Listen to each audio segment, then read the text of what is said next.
함께 해주시기를 바랍니다. 사문 받습니다.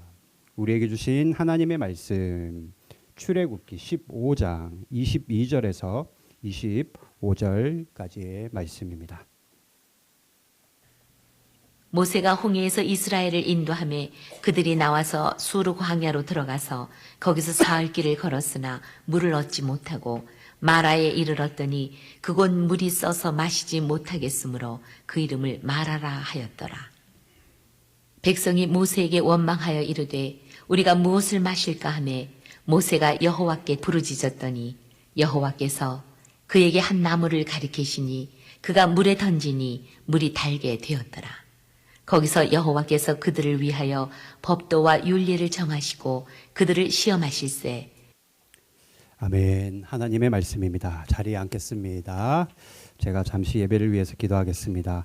사랑으로 충만하신 하나님 아버지 감사합니다. 한 주간도 세상 가운데 살아간 저희들을 하나님이 이 자리에 불러주시고 예배 자리에 세워주심에 감사를 드립니다. 오늘도 예배 승리자 되기를 원합니다. 악한 영들에게 우리의 생각과 마음 빼앗기지 않도록 하시고 모든 우리의 허물과 죄악은 이 시간 주님의 보혈로 덮어 도말하여 주시옵소서. 예수님의 이름으로 감사드리며 기도드립니다. 아멘. 오늘 예배 자리에 나오신 여러분들 주님의 이름으로 축복하고 환영합니다. 하나님이 여러분을 이곳으로 인도하셨고 내가 주일이니까 교회에 나가야지 그 마음도 주님이 주셨다라는 거예요. 그 마음도 주님이 주셨습니다. 때문에 오늘도 여러분들을 예배의 자리로 인도하신 주님 바라보며 예배의 승리자가 되기를 바랍니다. 여러분 이 예배 형식을 주님이 받으시는 것이 아니라 예배 참여하는 우리의 믿음과 마음을 주께서 받으신다라는 걸 기억하시기를 바랍니다. 여러분들 덕분에 오키나와 감리교 선교사 대회 잘 다녀오고 은혜 많이 받고 왔습니다. 진심으로 감사를 드립니다. 오늘 출애굽기 말씀 나누는데요. 여러분 우리 사람이라는 존재가 참으로 이상해요. 우리 이 사람이라는 존재들이 참 이상합니다. 무슨 말이냐? 우리 어릴 때 보면은 가난했잖아요. 여기 우리 저보다 나이 많으신 분들도 계신데 가난하고 못 먹고 못 살다가요. 좀 이렇게 여유가 있어지고 잘 살게 되면요. 금방 적응을 잘합니다. 그죠? 못 살다가 잘 사는 거는 적응을 잘해. 그런데 어때요? 잘 먹고 잘 살다가 뭐 불의의 어떤 사건이 있어서 가난해지거나 또는 못 살게 되면은 굉장히 힘들어해요. 가난한 사람이 부자가 되면 적응 잘합니다. 근데 부자들이 가난하게 되면 너무너무 힘들어한다라는 거죠. 잘 먹고 잘 살다가 가난해지거나 못 살게 되면 살지 못한다. 우리 인간이. 참 우리 인간이 이상하다라는 거죠. 그죠? 예, 제가 인간이라고 말한 건 우리가 다 그렇다라는 거예요. 누구 한 사람이 그런 것이 아니라. 우리가 성경을 보면은 누구 이야기예요? 이스라엘 사람들 이야기 계속 나오잖아요. 이스라엘 사람들도 똑같다라는 거예요, 여러분. 우리하고 똑같아요. 아침, 점심, 저녁 밥 먹고 우리처럼 낮에는 일을 하고 밤에는 잠을 자야 되는 똑같은 사람이었다. 이스라엘 사람들이 애굽에서 종살이 했잖아요. 우리는 그거 잘 몰라요. 우린 어떤 삶이 종의 삶인지 잘 몰라. 그러나 분명한 것은 그들은 종살이를 했는데 종은 그래요. 주인이 시키는 것만 잘하면 그러면 밥은 먹고 사는 거죠. 그죠? 월급은 없지만 밥은 새끼 또박또박 챙겨서 먹을 수 있는 겁니다. 그런 대로 잘 살았다. 이스라엘 사람들이 애굽에 있을 때는. 게다가 이 애굽이란 나라, 지금의 이집트, 이 나라는요. 그때 당시에 인류 최강국이었습니다. 도시국가였거든요. 도시국가 인류 최강국인 나라에서 종살이를 했으니까 제법 화려한 것들을 보면서 살았겠죠. 그런데 어때요? 그 모세라는 사람을 따라서 애굽을 나오고 나니까 어때요? 못 살겠는 거예요. 이거는 도무지 못 살겠는 겁니다. 도시에 살다가 시골에 내려가 보니 광야로 나와 보니 도무지 살 수가 없는 거예요. 그래서 이상하다 말씀드리는 겁니다. 첫날은 그나마 괜찮았어요. 왜? 홍해가 갈라지는 그 감격, 그 기쁨이 남아 있었거든요. 아직도 마음이 막 울렁울렁 하거든요. 바다가 갈라진 걸 봤으니 처음에는 괜찮았어요. 그런데 어때요? 하루가 지나고 이틀이 지나고 3일이 지나고 걸어도 광야밖에 안 나오니까 나중에는 어떻게 합니까? 슬슬 사람들이 웅성웅성하기 시작하는 거죠. 불평불만이 나오는 겁니다. 그런데 오늘 우리가 읽은 말씀을 보니까 웅성웅성 슬슬 불평불만이 나올 때쯤 광야에서 아주 결정타를 날리는 사건이 발생합니다. 그게 바로 22절 말씀입니다. 함께 읽어볼까요?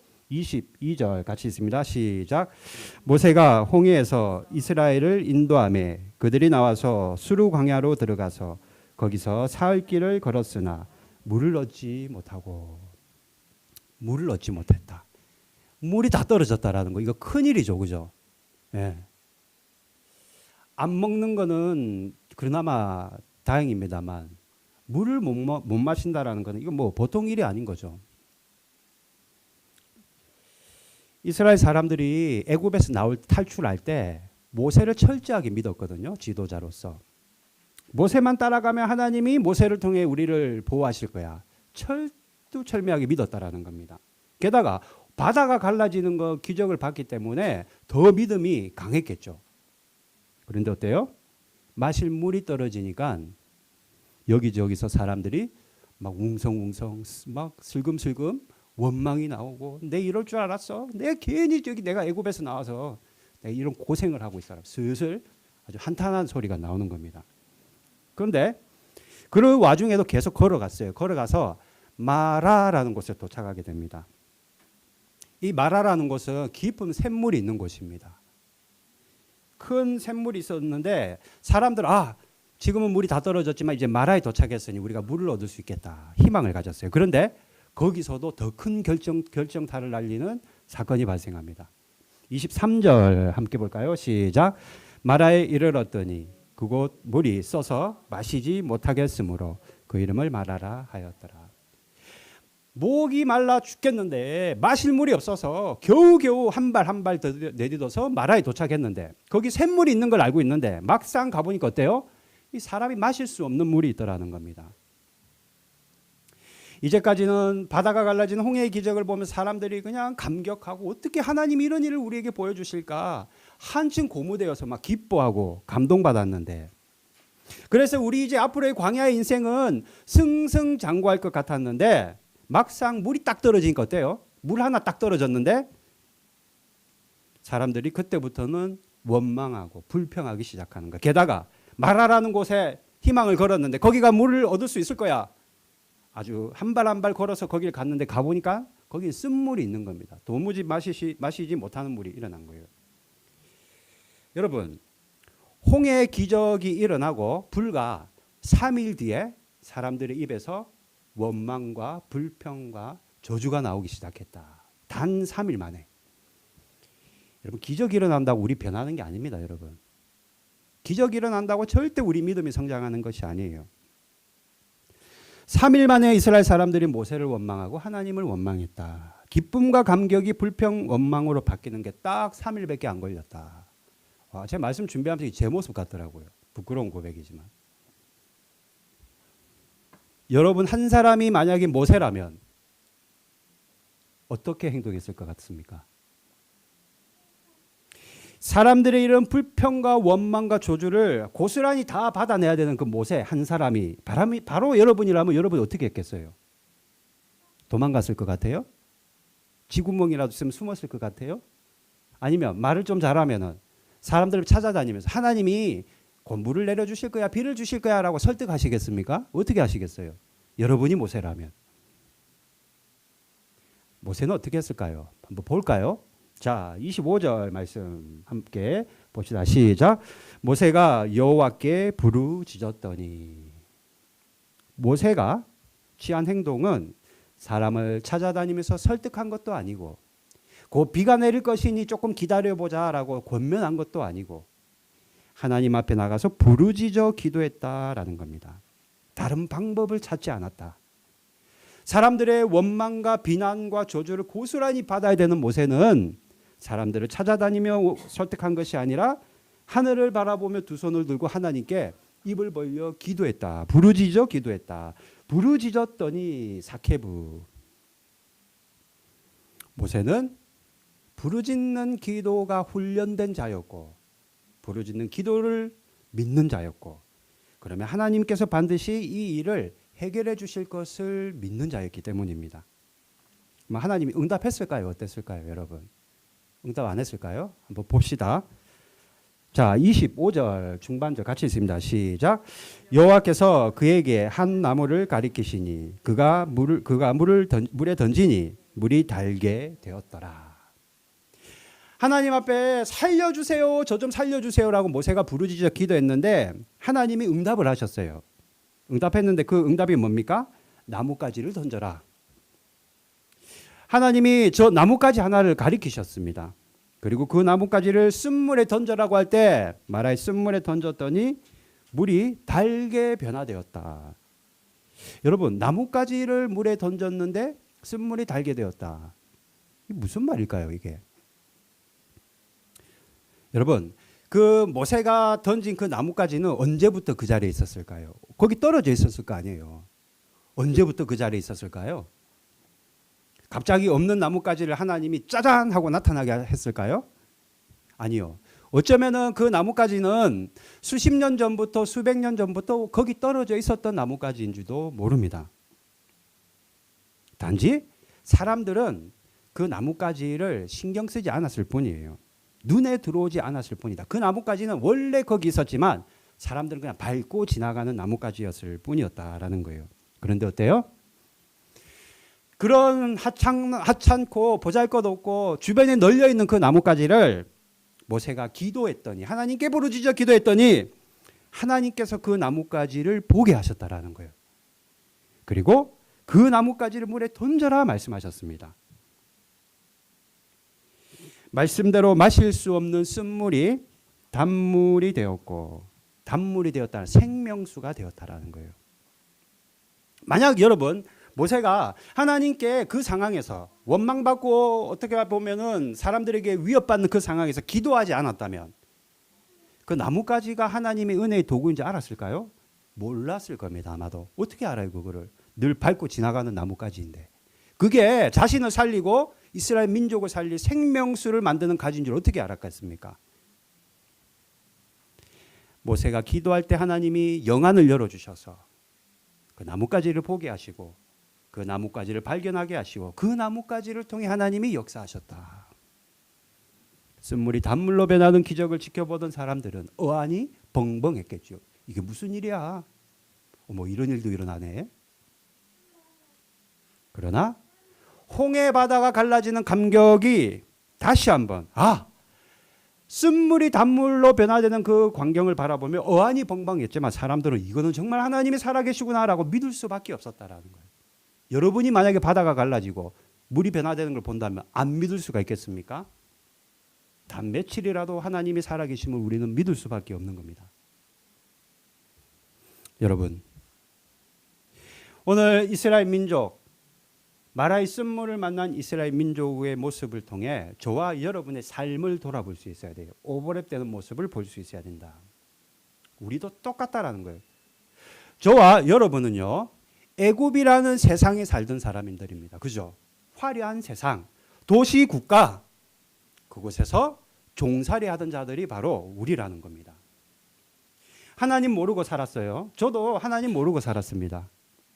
이 세상의 화려함과 이 세상에서 부귀영화와 성공을 위해 어떻게 하면 많이 가질까? 어떻게 하면 많이 배울까? 어떻게 하면 다른 사람보다 경쟁에서 이길까? 그 생각만 하고 살아왔다라는 거예요. 그런데 어때요?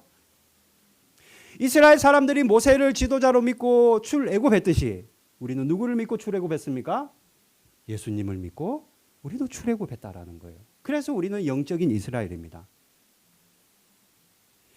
예수님을 믿고, 자, 이스라엘 민족들이 모세를 믿고 나서 홍해 바다를 건넜어요. 그죠?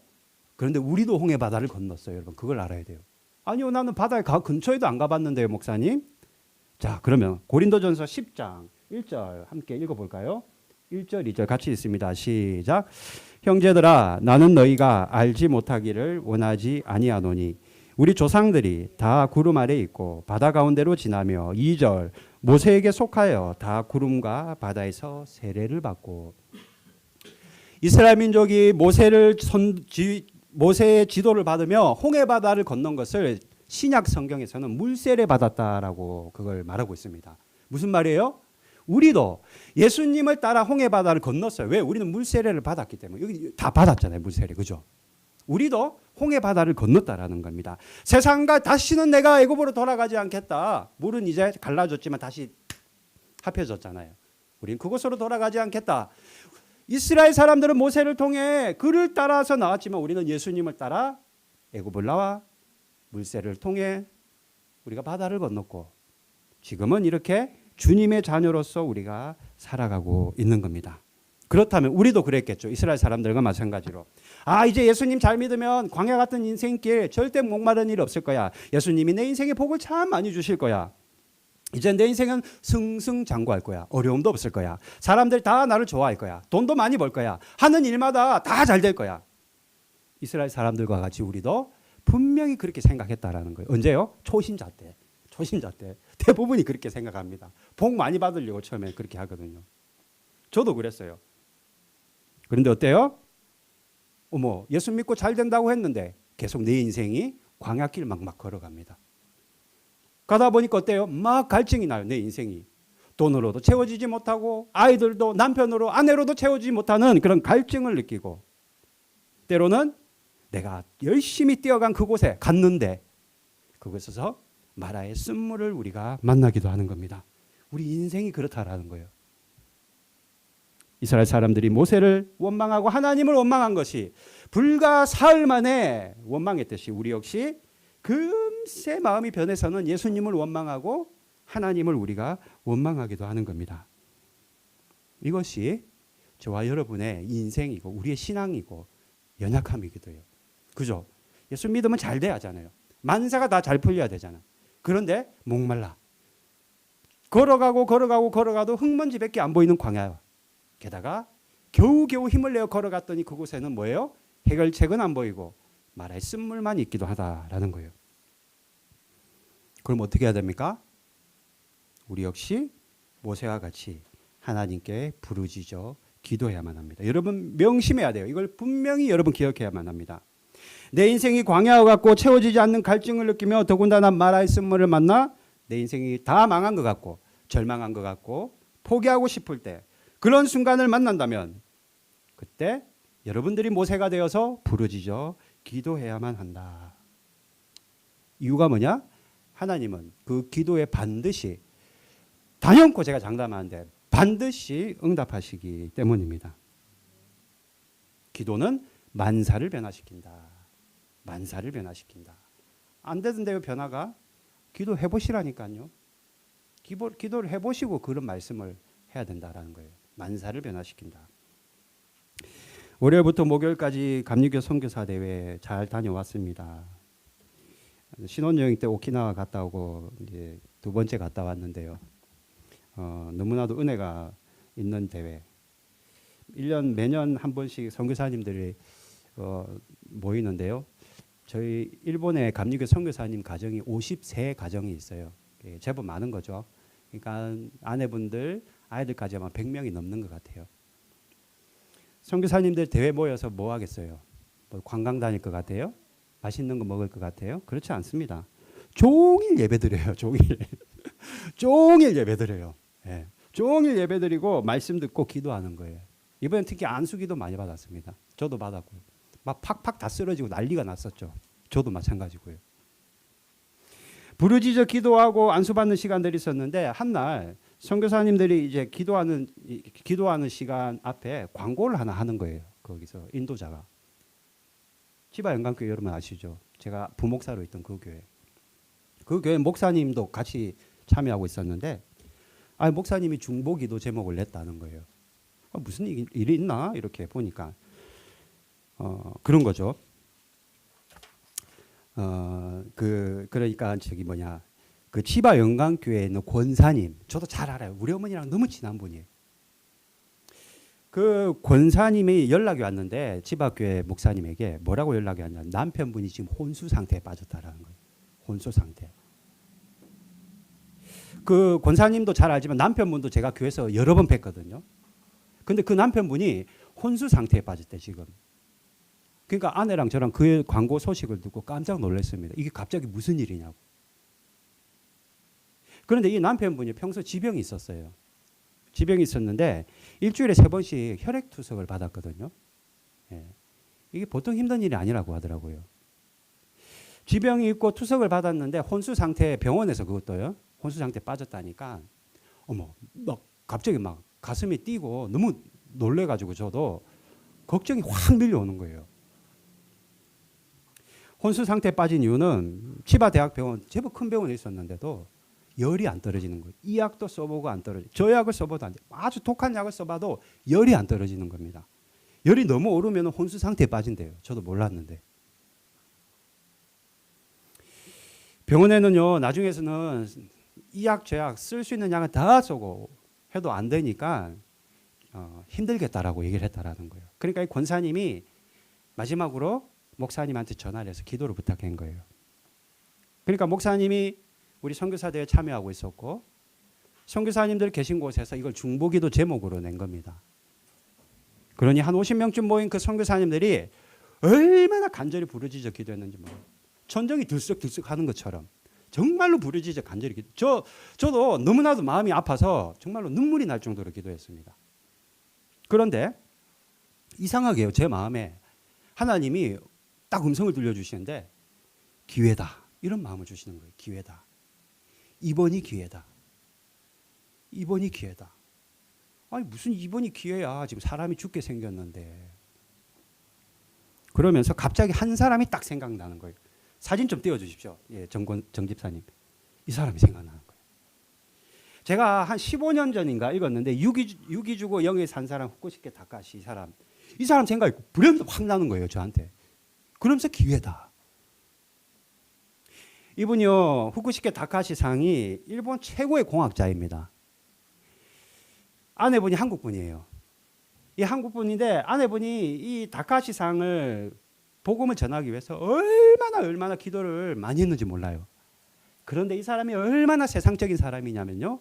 돈이 많으니까 매일 술이나 먹고 여자들 만나서 놀러만 다니는 거예요. 매일. 그런데 이 후쿠시케 다카시 상이 스키장에 갔다가 스키장 정상에서 쓰러집니다. 그리고 의사들은 가망이 없다. 이미 병원까지 너무 늦어버렸다. 이송이. 왜? 스키장 위에서 쓰러졌으니 그 들고 내려오고 이 사람을 병원까지 옮길 시간이 좀 지체됐겠어요. 이젠 가능성이 없다. 장례 준비해라. 왜? 혼수 상태에 빠졌거든요. 그런데 혼수 상태에 빠진 이 다카시 상이 꿈인지 뭔지 모르지만 비몽사몽간에 혼수 상태에서 한 사람을 만납니다. 누구를 만나요? 자신을 찾아온 예수님을 만납니다. 당신이 누구십니까? 라고 물어봤을 때 그 상대방, 즉 예수님이 뭐라 하시면 너가 거부하고 부인하는 예수가 바로 나다 라고 말씀하셨다라는 거예요. 그리고 그 예수님이 주시는 그 평안의 마음, 그 예수님이 얼굴만 봐도 정말로 여한이 없을 것 같은 그런 마음을 품는과 동시에 혼수 상태에서 깨어난 겁니다. 그러면서 이분이 하는 말이 혼수 상태에 빠졌던 것은 하나님이 나를 만나 주시기 위한 하나님의 기회였다라고 이 책에는 기록하고 있어요. 제가 이거를 책을 한번 다시 구입해 보려고도 하다가 찾아보니까는 내용이 좀 있더라고요. 인터넷에도. 그러면서 갑자기 불현듯 이 사람이 생각나는 거예요. 15년 전이니까 제가 기억날 리가 없죠. 근데 갑자기 하나님 이 사람 생각나게 하면서 유기주고 영이 산 사람 후쿠시케 다카시. 그러면서 맞다. 후쿠시케 다카시상을 혼수 상태에 빠지게 해서 예수님이 만나게 했듯이 지금도 그 권사님의 남편도 기회다. 하나님의 음성이 분명해. 하나님이 분명히 역사하실 거야. 강한 믿음이 확 들어오는데 주체를 못 하겠는 거예요, 제가. 그리고 가시화에 돌아왔습니다. 목요일 오후 늦게. 권사님한테 연락해 보려고 하다가 안 했어요. 근데 금요일 날 새벽에 여기서 기도하는데 나았다 이런 마음이 드는 거예요. 나았다. 이게 우리는 또 의심이 많아서 그런 말 들으면 확인해 봐야 돼요. 바로 제가 연락해 봤죠. 어머 목사님 우리 남편이 오늘 깨어났어요. 열라고 하시는 거예요. 그제서야 제 마음에 확신이 들면서 권사님 실은 김성선 목사님이 지바영감께 김성선 목사님이 우리 선교사님 모임에서 이런 기도 제목을 내서 우리가 부르짖어 하나님 앞에 기도할 때 하나님이 기회다 반드시 깨어난다라고 말씀을 주셨습니다. 음성을 주셨어요. 그러니까 할렐루야 할렐루야 하면서 자기 남편이 예수를 만났다는 거예요. 혼수 상태에서 다카시 산과 같이 예수를 만났다는 거예요. 여러분, 그 권사님에게는 그 남편분이 혼수 상태에 쓰러진 것이요 뭐예요? 그게 광야예요. 그게 쓴물을 만난 겁니다. 그 인생의 가장 절망과 좌절이 있는 순간이었어요. 따님들하고 장례를 준비했대요. 장례를. 이 일이 우리에게는 일어나지 않는다는 보장이 있을까요, 여러분? 우리 인생이 앞으로? 아니요. 누구도 장담 못합니다. 그래서 우리 인생이 알 수 없기에 우리는 두려운 거죠. 그러나 여러분 이걸 꼭 기억해야 돼요. 모세와 같이 부르짖어 기도하는 자에게 하나님은 반드시 역사하신다. 목사들이 모여서 기도했으니까 파워가 더 좋았을까요? 그렇지 않습니다, 여러분. 여러분 한 사람 한 사람이 믿음을 가지고 내가 부르짖어 기도하면 하나님의 시간표에 하나님의 때에 따라 반드시 홍해 바다가 갈라지고 쓴물이 단물로 변하는 기적과 같은 응답을 보여주시는 거예요. 그러니 여러분 기도를 절대 포기해서는 안 된다라는 겁니다.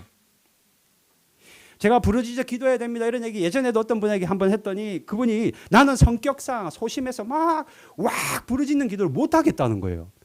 입이 안 떨어진대. 그럼 어떻게 기도합니까? 그러니까 조용히 눈 감고 묵상 기도만 한대. 조용히 속으로 그냥 하나님 하면서 조용하게 기도하는 게 자기는 좋다는 거예요. 자기 체질이 그렇다는 거예요. 성격이. 물론 그럴 수도 있어요, 여러분.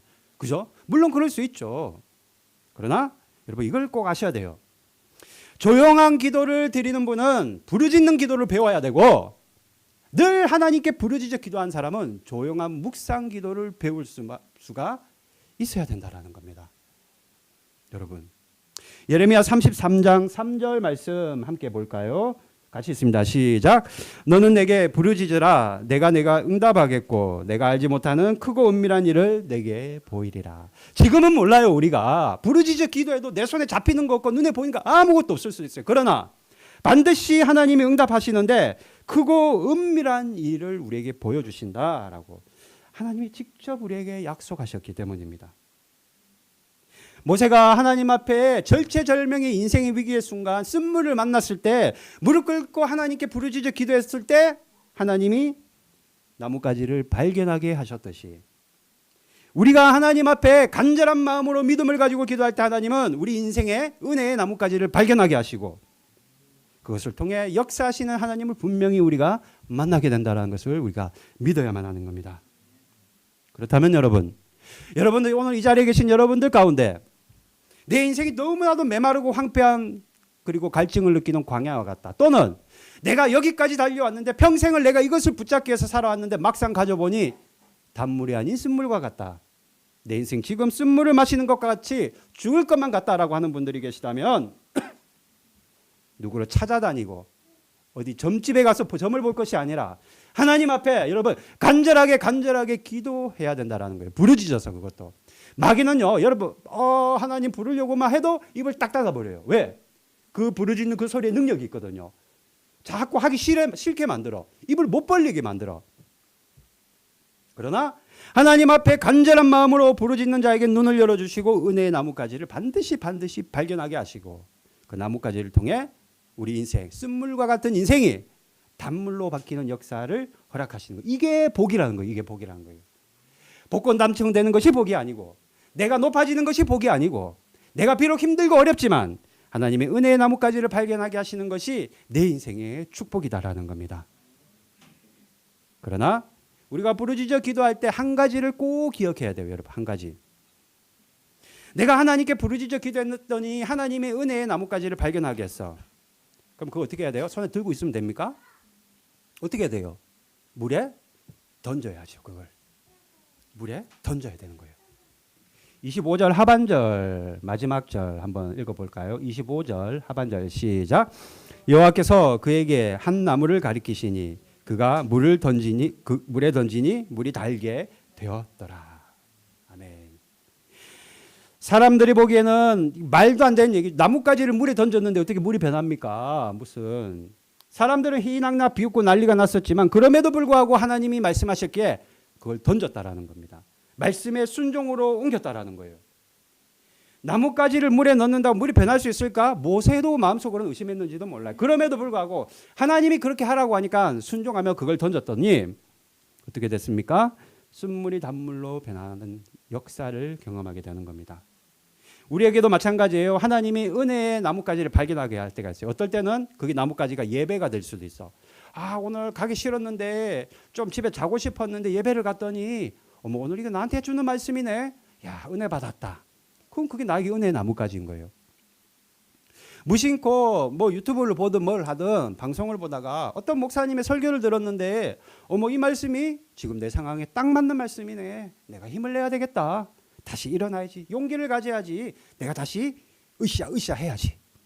그러면 그 말씀이 나에게는 은혜의 나뭇가지가 되는 거예요. 그럼 어때요? 손에 들고만 있습니까?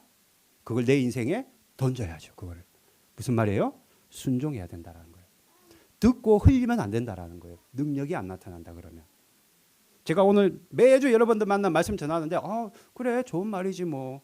그렇지 하나님은 좋으신 분이야. 내 인생 아무것도 안 변한다라는 거예요. 그러면 반드시 내 상황이 어떠하든 형편이 어떠하든지 간에 기도하고 주시는 말씀과 예배 가운데 받은 말씀이 있다면 이것이 하나님의 감동이라는 확신이 든다면은 행동에 옮기며 순종해야 된다라는 거예요. 사랑하는 성도 여러분, 모세와 같이 부르짖어 기도하며 쓴물을 만나고 광야를 걸을 때 하나님의 은혜의 나뭇가지를 발견하기를 바라고 그 나뭇가지를 물에 던지는 여러분들이 인생에 던지는 그런 순종의 결단이 있기를 주님의 이름으로 축복합니다. 찬양할까요? 하나님 한 번 더 나를 찬양합시다.